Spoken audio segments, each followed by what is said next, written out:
this here's my new bronc buster. This is my daughter, Catherine. Shalom Aleichem, Jackson 2 Bears. Mr. Ballou, what's the use of saying Shalom Aleichem to me? I'm a full Sioux Indian. I'm not one of the chosen people. All right, go ahead being stubborn if you want it. I ain't stubborn. Oh, not much you ain't.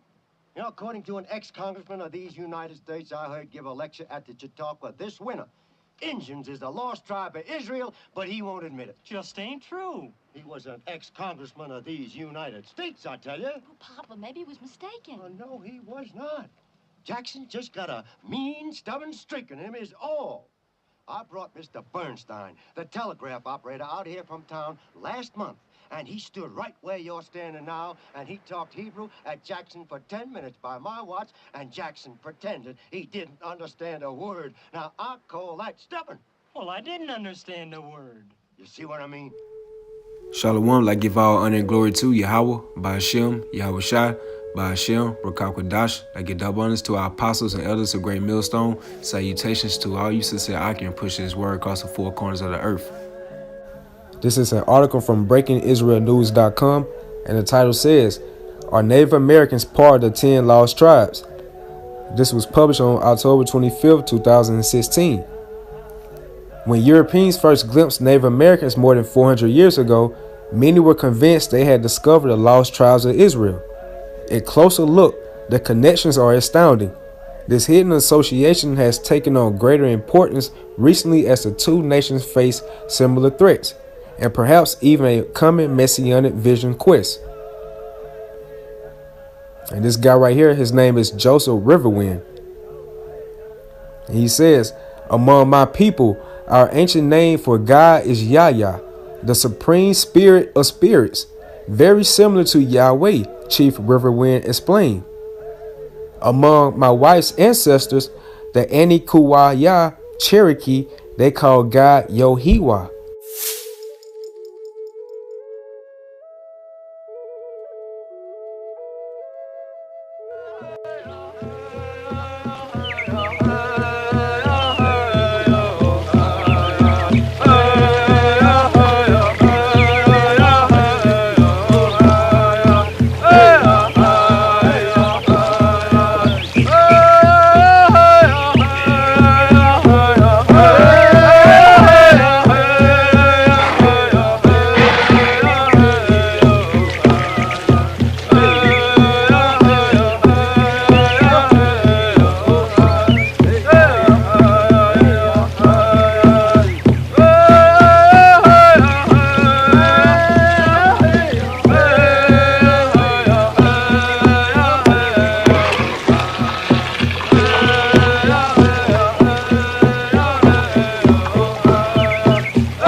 Kolena, I greet you.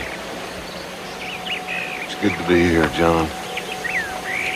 I've heard that a dark cloud has fallen on the white path you were walking. It is good that you have turned your thoughts to the Cherokee. It was caused by Yahuwah. We are in trouble, Raven, and Yahuwah has sent you to give us counsel. My house is yours. My people are yours. Come. Rest with us.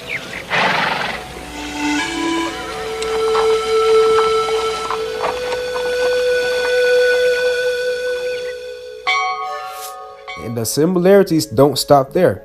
They carry an ark into battle, celebrate 7 feasts, kept a 7 day of rest, had cities of refuge, and don't eat pork. This is Romans 8 verse 16. The Spirit itself bear witness with our spirit that we are the children of the Most High. So this Holy Bible bear witness with our spirit that we are the children of the Heavenly Father. That's why you see certain customs of the Israelites, you so-called Negroes, Latinos, and Native Americans, it matches up with the scriptures. And this is all spiritual. And it also says they didn't eat pork. They kept a 7 day of rest. Another custom was they spoke Hebrew. Let's move forward. says the Newark holy stones are artifacts discovered in 1860 within a cluster of ancient Indian burial mounds near Newark, Ohio.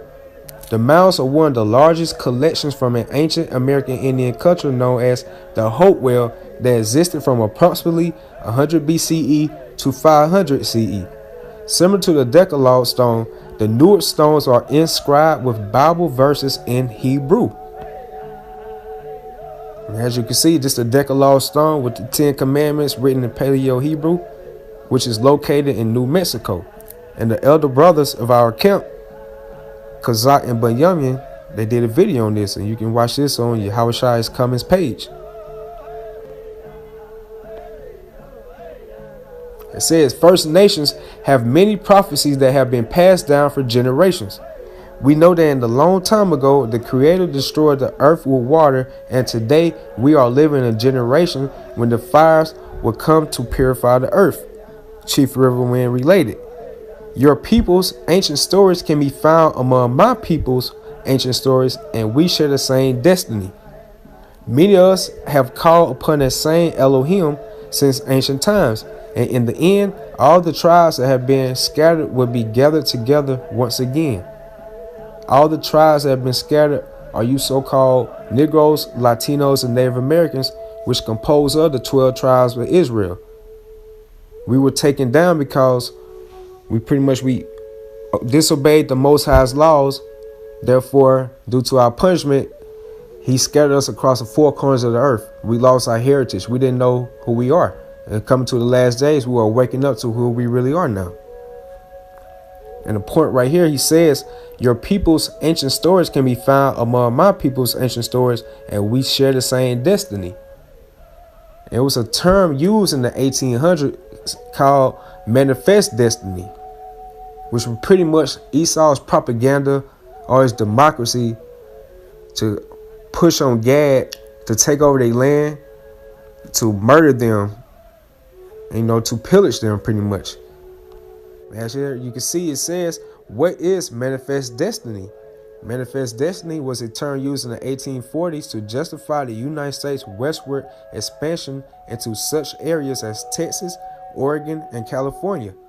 There was a widely held underlying belief that Americans, the chosen people, had a divinely inspired mission to spread the fruits of their democracy to the less fortunate, usually meaning Native Americans and other non-Europeans.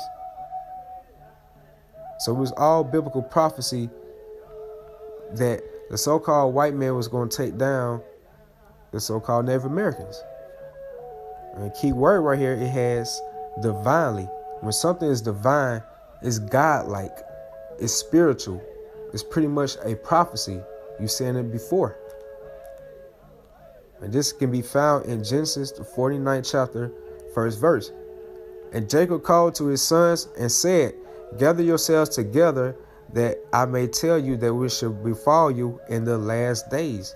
And part of that was the so-called white men, who are the biblical Edomites, taking down the so-called Native Americans who compose of the tribe of Gad.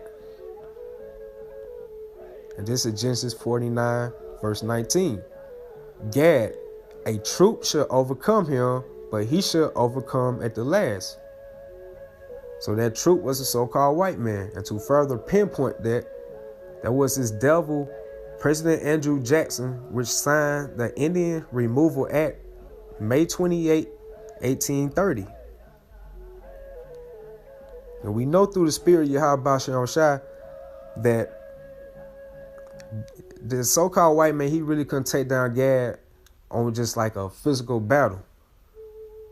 That's why he was known for, he'll wait for Gad to go hunting, and that's when he'll come pillage their land, rape the women, kill off the children.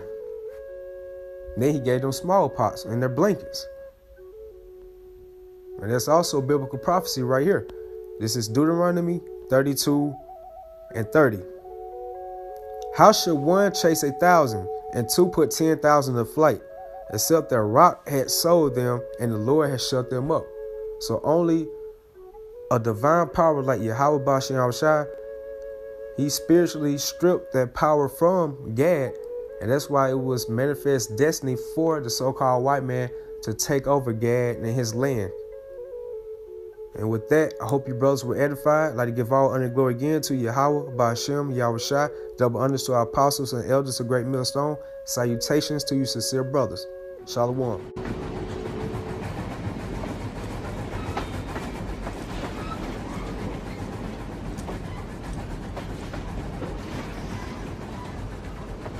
Naso kane dandi nasolt out dawani shishauzi dashishline yuhada shishche sladeschu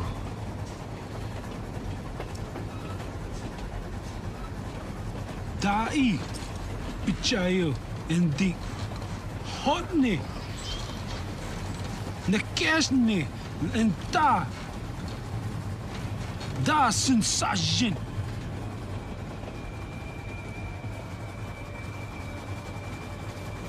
nde da jo her na wote do lekashti bekeda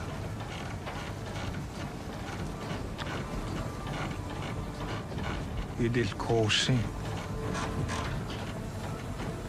be naskai katasta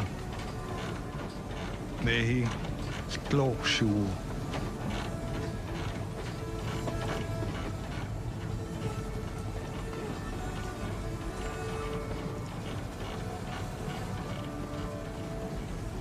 Tohan yugolsita yolsin nde biyayi nda yayne nda atoa Shasha Bilti Bisalata Lea Bilti Tala Tiheshi Yosi Alkati Jejo Le Alti Laika Atetani